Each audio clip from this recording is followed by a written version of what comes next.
how much time we've talked. Welcome to the channel. Thank you for having me. All right, and so how do you introduce yourself to your students? Do you say... To my students? Yeah. Well, I'm your librarian. Welcome to the library. Do you have them call you... Mrs. McCrea. Oh, okay. They haven't gone to the calling the teachers by first names then? Oh, no. Still very... Yeah. Business-like. Well, hey, miss. Hey, miss. We'll get that. A lot. Usually respond to that. Yeah. Hey, lady. No, not lady. Not really lady. Sometimes. Oh, man. Teacher. And say, my name is Mrs. McCrea, Mario. I have learned 600 students' names. You can learn mine. Yes. So, I used to get them wrong every once in a while. I'd say the wrong name, and they'd be offended, of course, briefly. And I'd say, well, so how many kids does your mom have? And they'd say, 3. I'd say, does she ever mix her name up? Yeah. Yeah. I have 140 a day, okay? You're lucky I recognize you as one of mine. Yeah. So I have like 600 something. Yeah. So. And there's a few frequent flyers. I know their names well, but a lot of them I mix up. Yeah. But then I have them for 3 years. Yeah. So I get to know some of them. And the bookworms, definitely, right? The Yes. kids that are... Yes, yeah. and I can say, oh, I know her, she wants all things Harry Potter, and he wants biology books, and right. he likes this, and she has this checked out, and they'll ask me, where's such and such book? And I just say, over there on the second shelf down all the way on the left, and they just look at me like, what is wrong with you? How do you know that? I don't know. It's my business to I know. don't remember what day it is, but I know where that book is. And I know which one you like, and you ordered this one, so it's coming in. And so when you started out, though, you weren't a librarian, right? What was your first gig? My first gig was 3rd grade at Monterey Elementary School, and they were so precious. I'm still in touch with a bunch of those kids. Oh, wow. That's amazing. And that lasted until, I want to say, November of that year, and then we had to move teachers around, and I got moved to the 5th grade, and my class got a different teacher. They had to break up one of the grades, I want to say 2nd grade, and split them out and move one of their teachers to my class. I was the last in, first moved. So then I got 5th grade for the rest of the year. That was tough. Really? That particular group of kids. And I think I know the difference, even though it was my first year, it was rough. And then I went from there to Dexter and taught gifted English language arts and like a seminar kind of class for 2 years and did all the coaching and all that stuff. And then I went to Berendo Middle School in the fall of 2001, watched the Twin Towers fall there. That's how I always remember. Yeah. That. I started there teaching 8th grade science, and then the next year added on New Mexico history, which has nothing to do with 8th grade science, although there's a connection. And that's kind of a natural for you. Science? Do you Not think? so much, no. No, history.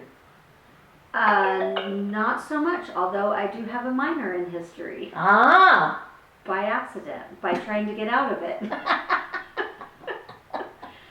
So, at Berendo, I've taught English, 6th grade, 7th grade, 8th grade, math tutoring after school, Wow. 8th grade science, 7th grade and 8th grade history, and some technology classes and stuff like that. And then now I'm the librarian for about 5 years. And you really dig that, the librarian. I love it. Yeah. I love it. I love not having lesson plans, to be honest. But I love connecting with all of the kids and getting them excited about reading. Yeah. And we've got some really great teachers out there that I work closely with, planning with them and just trying to support some of them with what they're doing in their classes and finding resources and teacher materials and I don't know, and I'm like in charge of all the Chromebooks and all that fun stuff. Oh, okay. So some technology stuff, which I'm not, I just have common sense. I'm not really certain. I have a master's degree in technology in education, but it's obsolete. Well, and that, I think I went through that too. I mean, when With Lesley University? Well, no, I mean with no matter what, you learn something and then it becomes obsolete. Yeah. So when I was in an undergrad, I studied computer science. Oh, okay. And I studied the language Fortran. Nobody writes Fortran anymore. It's gone. And so when I ended up with yearbook, I had to teach myself Photoshop and all that stuff just to survive. Yeah, and all of that is kind of obsolete now. Everything, like my first or second class in the masters, the guy said, you guys are going to need to buy one of these. This is called a jump drive or a travel drive or a thumb drive or a pen drive or a whatever. And you probably want to get a 512 megabyte. And I thought, well, I like to store files, and maybe it'd be really great if one day I can get all my file cabinet scanned and have it on this. And then every time I have to move classrooms, it's not, or I have access to my stuff wherever I am on that. I'm going to go for it and get a 1 gig. I'm going to double it. I'm going to get a 1 gig. And it was $99 at Office Max. Right. Whatever. A little square. No, it was just the jump drive. Wow. It was a 1 gig. And now they're like 50 cents. But I thought, I'm going to make an investment in this, and I'm going for it. And I got a 1 gig. And I'll never forget, it was $99. And that was in 2005, I think. Yeah. And so now it's just a lot of it's cloud based and all of that. Yeah. So much easier now. Yeah.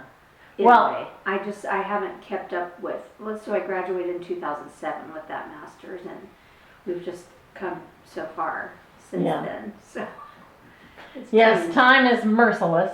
Yes. And you come from a teaching family. People may not know that you are from a long line of teachers. Yes, absolutely. It's funny that you mentioned 9/11. Fridays on my channel, I always tell a sort of horror story on Fridays. And yesterday... Teaching horror? No. Oh, okay. Like things that happened to me, I call them anomalies. Right? Okay. That happened like once or maybe twice in my career. Okay. So that teachers who come across these experiences go, oh, okay, I'm not the only one who has experienced this. And so the anomaly I told yesterday was about being in the classroom during 9/11. Yeah. It was a bright line, right? I mean, it was a strange experience. Very much so. I hadn't had any major thing like that to help the kids kind of navigate. And I was 25 years old or whatever, 26, 27, something like that. And it was surreal, definitely. And in fact, I probably shouldn't say this, but you can edit this part out. I shouldn't say names. Don't say names. Say this kid. Our principal, our assistant principal, was difficult. And so Deetta Hitchcock comes around the corner. I walk into my classroom. Deetta Hitchcock comes around the corner and said, "We're under attack." It's like 7:45 in the morning, and I said, "I know." I thought she was talking about our assistant principal. Oh. And so I'm just like, "What'd she do now?" And she said, "No, our country is under attack." And I said, "What? What do you mean?" And she shared with me what we knew at the time. Right. And so I feel like that's one of the first times in my lifetime everything's been on foreign soil. Really. Right. I mean, we had like Oklahoma City bombing and some stuff like that, but on that scale. Right. And so we had the TVs in the corner of the room for the Channel 1 thing. Yeah. And so I flipped that on just to get an idea of what in the world is going on, what do we know. And I had 8th grade students in that classroom at that time, and some of them were just oblivious, as most 8th graders don't have any frame of reference for anything Right. like that. Right. And some of them were just horrified, freaking out, scared to death. Yeah. And I remember saying to some of them, you know, there is one good thing about living in Roswell, New Mexico. We're fine. Yeah. It's not going to come here. It's not like today you're fine. This is not an attack on Roswell, New Mexico. It is, but it's not. You're safe here. But they were checking out of school like crazy, and I thought, well, gosh, okay. What's the good of that? And yeah. so I don't know. I'll never forget it. Just Yeah. I remember literally just dropping to my knees at some point in the day. I feel like we watched the second tower hit fall first. Yeah. And then our principal had us turn the TVs off. Yeah. Because it was just so alarming and horrifying. Right. And so I just abandoned my lessons for a couple of days and just helped the kids kind of process and just let everybody talk and ask questions. And a lot of it was, I don't know the answer to that. We'll soon find out. But just to try to validate them, their feelings, and Yeah. let them talk about it. And gosh, it's been like 26 years ago or whatever. Yeah. Is that right? 24 years ago? Yeah. 24. 24. And just let them ask questions and say what they think they know or what they heard, or just kind of talk with each other. And other events that have happened since then, same kind of thing. Right. Just let them ask questions and talk about things. Yeah. This went very serious. We're usually much funnier than this. Yeah, that's okay. You're It okay was with not that? a funny time. No, it was not a funny time. It was a really rough Uh-huh. time, and I think that's one of the things that you can't plan for. You know that Yeah. even we do all these ridiculous, or we did. I don't know if you guys still do it. We do these ridiculous drills. I thought that's what you were going to say. Right? We still do. Yes, we do these ridiculous drills.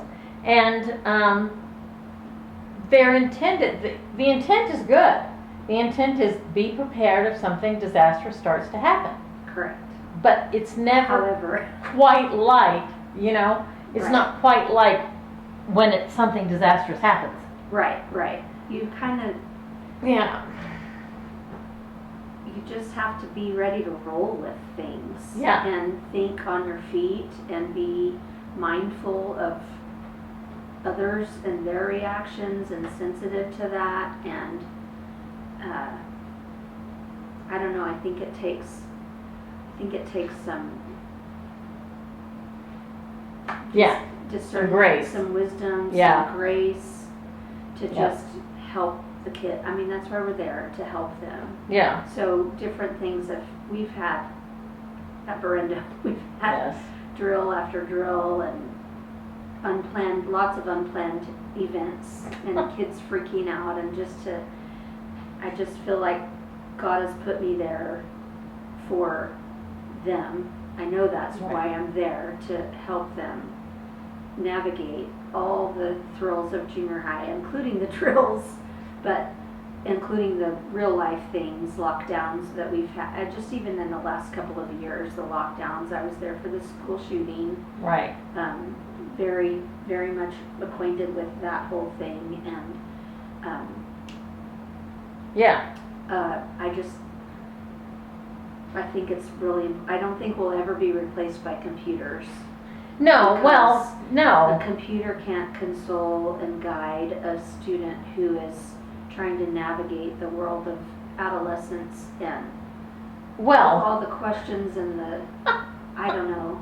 That's why we're there. That's why I am in middle school. right.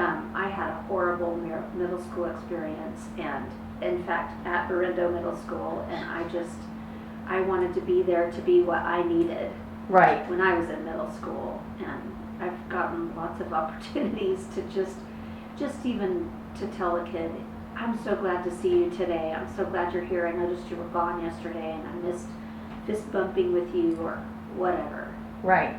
And they're probably not going to remember their junior high years, Lord willing, but if I can help them through it, I don't care if they remember me, but just want to help them. No, no, no. No! Come on. I cannot make you look tall. It's your face. I'm just kidding. Suppose I could superimpose a building behind you or something like. No. Just kidding. I cannot make you look. Just kidding. I can't make me look thin. You know, my kids used to ask. One of the questions that every teacher has gotten, I think, is where are we going to use this in real life? Mm-hmm. I used to say, is this not real? Are you imagining this? If you're imagining this, make me better looking. May I borrow that? Yes, please. Feel free. Yeah, I'm tall in real life. In real life. Imagine me taller. Yeah.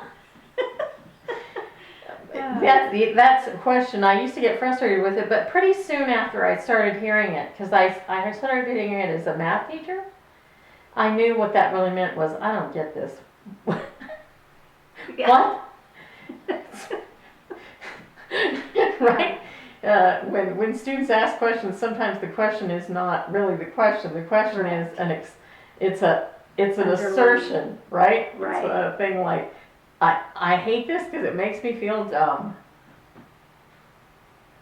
And Absolutely. So you say, yeah, it's okay to be dumb. It's okay. Well, it's okay to not understand. Yeah. Why go to school and do what you already know how to do? What's the point of that? You're here to not know and discover. Yes. And get better. Yeah. And develop. And just learn how to ask questions. Yeah. And wonder and be curious. Not to show what you already know. That's a portion of it. Yes, see, that's what's interesting about the difference between junior and high school. High school, they're there to hook up. Well, junior high, it just looks different. It just looks different, but we've got the full range of some of everything going on. And now we have the 6th graders, and so that's always entertaining with the... Do they look a lot different from the 8th graders to you? Can you spot a 6th grader as opposed to... Absolutely. Just how they carry themselves down the hallway and the questions they ask, the comments they make, the books they want to read, the just general behavior. Yeah. As a whole. Sometimes there's exceptions, of course, but yeah, there's a significant difference. It's a 2-3 year grade age gap. Right. However, you get a really immature 6th grader and a real mature 8th grader. They don't need to be in the same building, in my opinion. They didn't ask my opinion, but that's my opinion. They don't need to be together. Yeah. I feel like it's an even bigger gap than a freshman and a senior in the same building, just because of where they are developmentally, socially, emotionally. There's a bigger gap between the 6th and 8th graders in a lot of ways. Well, you have to think that structure, the way it was structured when we were students, I think when I was a student, I was in such a small school that it had 1 through 6 in elementary and 6 through 12 in high school. Oh. So or 7 through 12 in high school. So I was a 7th grader attending with seniors. Okay. because it was such a small school. Okay. But when I started teaching at a school much like this one, where junior high was on its little island. Yeah. And I think that was invented because junior high is a strange island, right? I mean, yes, absolutely. It's a definite transition period. I've joked with friends about we need to send them all to Vaughn, send the junior high kids to Vaughn, and they can come back when they're in high school because they're just so weird. Yeah. But they're wonderful. It's hard. It's very hard for them, Right. and they're just weird. Yeah. But every day is a new day. I probably shouldn't say this either, but I joke about them being like working at a psych hospital. Just from one day to the next, you don't know what you're getting. Like this, Sally comes in on Monday and she's one way, and then Tuesday she's a whole different thing, a whole different mood, a whole different personality. Like they're trying to figure out who they're going to be and what they're going to be like and what their thing is. And so Sally comes in on Monday and she's worried about her purple eyelash mascara and wants to put it on everybody. And then Tuesday she comes in and she's worried about the President of the United States and the government and whatever. And then Wednesday she comes in and she's back to like 8-year-old stuff. And then Thursday she comes in and she's got purple hair and she's not talking to anybody, or she's wearing all black. Just she's not sure what she's doing. So you've got to be willing to just roll with that. And I feel like I want to see who Sally really is, help Sally figure out who she really is, and call that out in her and build that up in her and encourage her. Right. And just help them, just encourage them and love on them, and I don't know. And then, well, you know in what? this day and age, God only knows what Sally is coming to school from. Right. Who she's coming from, and there's so many kids who, you know, the school setting is their stability in their lives, and so right.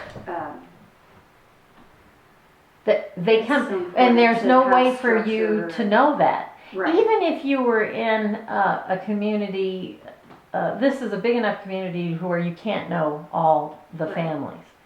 But even if you know the families, you don't know. Right. Because inside a family is entirely different than outside. Correct. And so, yeah, you know, it's funny. Talking about that.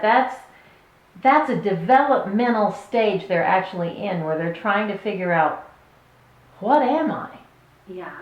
And everything is nuts for them. Everything is crazy. It's all over the map. But you know, I work with writers that are older, mature. Mm-hmm. They still need to be encouraged. Yeah. To be themselves. And I think what's interesting to me about teaching, you know, coming from a teaching family, we both have done that. When you go into teaching from a teaching family, you start 10 yards ahead of everybody else, because you know what teachers are like. You know certain things just innately. Yeah, and I didn't realize until I started teaching that I had an advantage, because I thought it's all the same. We all went to school. We know what that's like.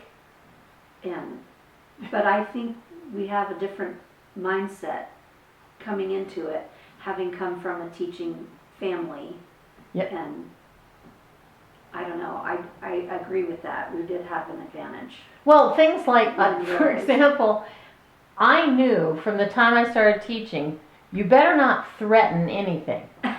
Unless right? you're willing to follow through on it. Yes, you cannot say, I will punish you, and then not punish. Right. This is death. This is death. If you do this, you will never, ever get the room into your right. influence. It just won't happen. And Because there's so many of them. Follow through, you've got them. Yes. They know you're going to do what you say you're going to do for good and bad, or not bad, but yeah, that's a gift to them. Especially in middle school, they're so insecure, and so giving them structure and following through on what you say you're going to do and being consistent helps them. They hate it, but it helps them. Yes, and they will say, "Oh man," right? For real now? For real right now? Yes, I'm for real. Well, we'd start school, first day of school, I'd give them an assignment. And they'd say, "It's the first day." Yeah. I'd say, yeah. So we should start, right? Because it's the first day. Yeah. We need to start. But if you weren't from a teaching family, you didn't know that this is the character of humans to bitch about absolutely everything.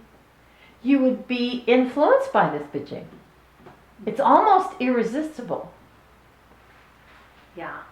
And just to try to keep the peace a little bit, but it's actually not keeping the peace. Yeah. It creates unrest. Especially at the middle school. I'm pointing to perimeter middle school. Right. Especially at the middle school, they're just like, whoa! They need walls, they need boundaries to help them feel secure and help them navigate what they can and cannot do and what's good for them and what's not. This is not developed. No. This part is not developed. It was funny for me when I studied psychology, they talked about how when a baby's born, the optic nerve is way bigger than it is for an adult in a baby. Interesting. And as the baby matures, as the baby grows, they learn to interpret their world, and some of the optic nerve that is not used goes away, it dies, it leaves. And the precision comes in, right? So I think that's true for the whole brain in a lot of ways. Yeah. When a young person comes into school, so much of their brain is firing in so many different directions that teaching them how to discipline that will help them later on, because they will be able to tune out the noise that they need to tune out. Because when they're young, they don't tune out noise por nada. Correct. I used to think, I wish my teachers would take us outside for a lesson outside. So when I started teaching, I took the kids outside. Mm-hmm. Guess what happened? Are they just watching the birds and the fairies? It didn't work? They No. couldn't concentrate? No. Oh. What grade? That was freshman. Yeah. No. Taking them outside was not good. They learned nothing. I learned a lot. Yeah. They're learning nothing. This is not a good experiment. And see, I had some different experiences with that. Oh, really? Yeah, I would take mine outside once in a while just to read. Oh, good. Not necessarily like a whole lesson, but maybe for a whole class period, just because it was so beautiful and not too hot or too cold, and just to breathe fresh air. Different setting, change the mindset. But I did take them out occasionally, but I didn't mislead myself after that. you didn't what? Mislead myself? Oh, okay. Like I thought, we'll go outside and it'll be this romantic vision. Yeah. No.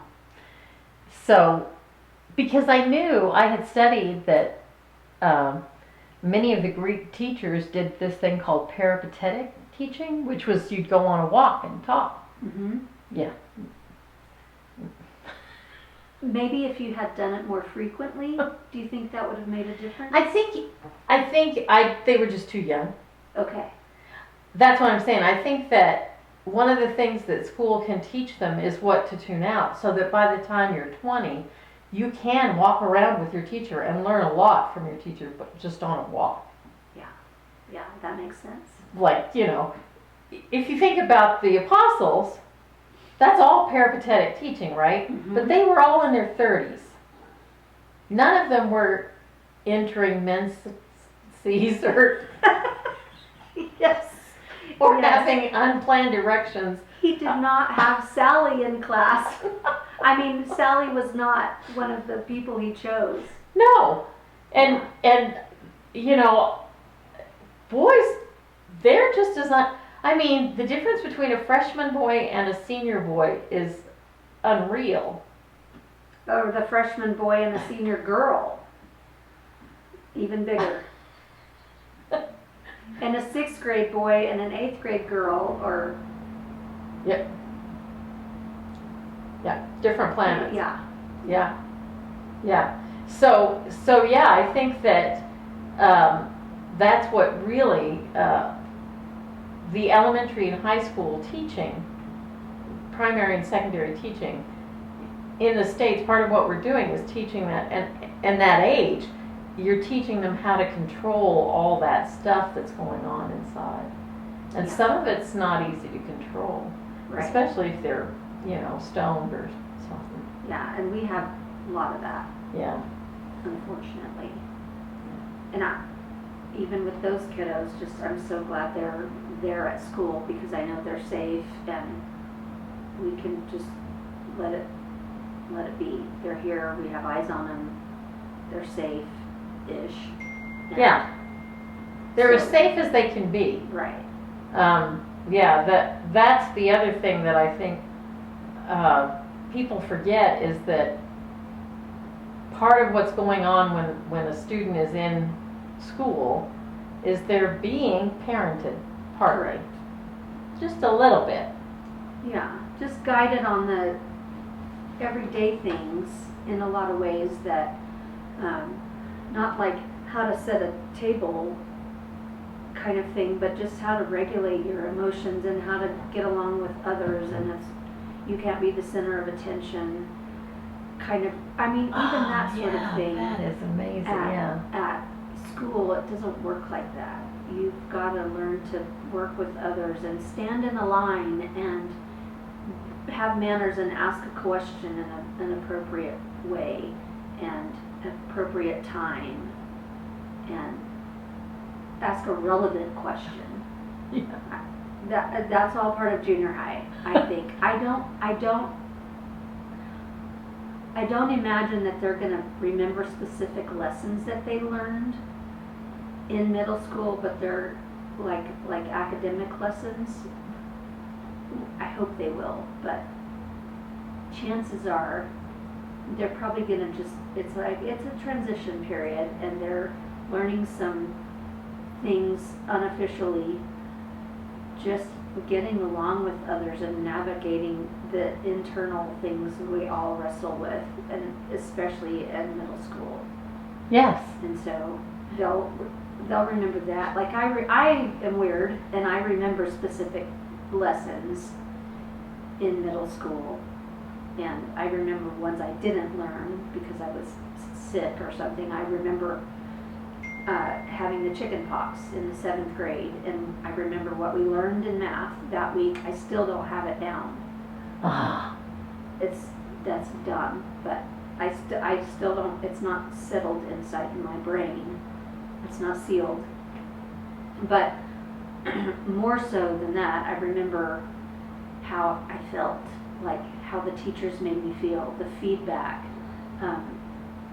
I remember having to give a speech in front of the class for the first time, and how others made me feel, and just my perceptions. And it's interesting being 50 years old now, looking back on that, and then working in the same building. I'm quick to remember lots of little things, and it's interesting too, just being older as a teacher, remembering what I thought and felt about myself as a student. And now that I'm older, I can realize, oh, maybe that teacher wasn't so great. I thought it was me. Yes. I always thought it was me. And it didn't cross my mind that perhaps the teacher wasn't effective, or whatever. And Isn't so that that's something? been a kind of a gift, getting older, and I'm one of the older teachers in the building now, and watching some of the new ones come in, I think this is not so effective. Like, Yeah, that's awesome. that's been interesting. That's a In the last perfect. That's a 20, 30 perfect years. note to end on. That's Okay. the perfect note to end on. That you too, even as you help them develop, you develop too. Yeah. I feel like it's a gift from God to be back in that building and kind of redeem the middle school years. Yeah, yeah.